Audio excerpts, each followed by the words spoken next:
Yo, what's up guys, it's Kobe here with some more Call of Duty Ghosts news and info, and today's video is actually going to be pretty cool, where I'm going to first show you and then discuss some of the confirmed weapons for Call of Duty Ghosts.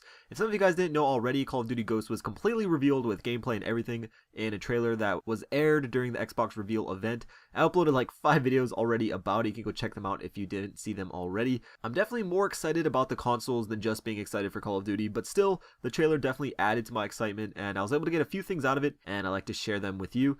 Alright, so even before the trailer was released, some leaked info or just speculation hinted that COD Ghosts will be set in the future.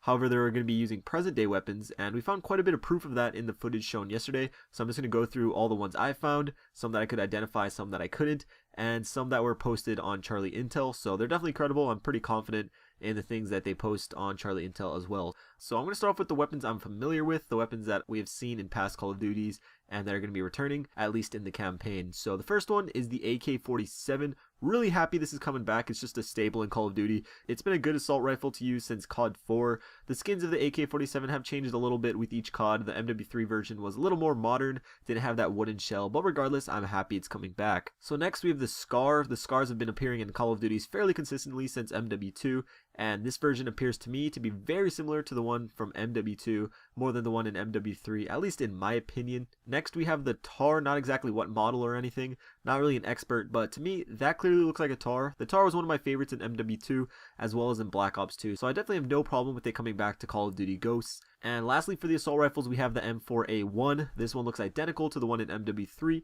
However, it could be possible that this is just a placeholder they are currently using in development, but I'm sure you guys all caught this one while watching the footage from yesterday, and again, it looks exactly the same from MW3. So for some SMGs, we first have the UMP. I'm sure you all saw this one as well. I saw some comments on yesterday's videos, and I'm definitely excited and happy they are bringing the UMP back. I just hope it's more like the MW3 UMP and not the MW2, because MW2, it was a little too good in my opinion. The MW3 version was a little more balanced, but either way, I'm glad it's in the game.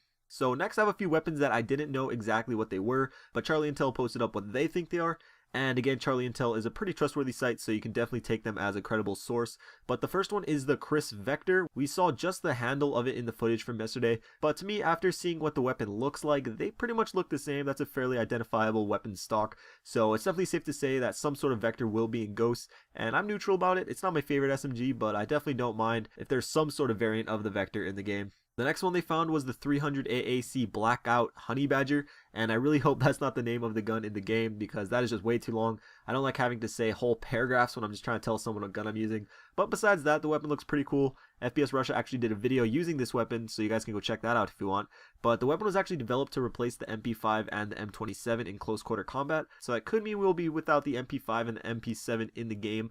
But maybe not, this is just a video game, so they can really put in anything they want. Next is the APS Underwater Assault Rifle. I don't really know anything about this weapon, but having it in the game definitely means there's going to be at least one underwater mission where you're actually going to be shooting and getting into gunfights underwater, so that'll be definitely interesting for sure. So next, I didn't know what this weapon was. Charlie Intel thinks it is a FAL, and it definitely looks similar to one, but it is worth noting that the weapon was shooting fairly fast in the footage that they showed yesterday, but they could easily make it a single shot if it were to be in multiplayer. And lastly, we have the CZ805 Bren. That's what Charlie Intel has determined this to be. This weapon was developed by the Czech Republic, and it's a modern day weapon, so that definitely keeps up with the whole time period of the weapons being used in the game's storyline. So that's it. That's all the weapons I found in the footage from yesterday. This video did take a ton of work, so if you guys did enjoy it, I'd really appreciate if you could leave a like rating. If we get to 300 likes, that would be great.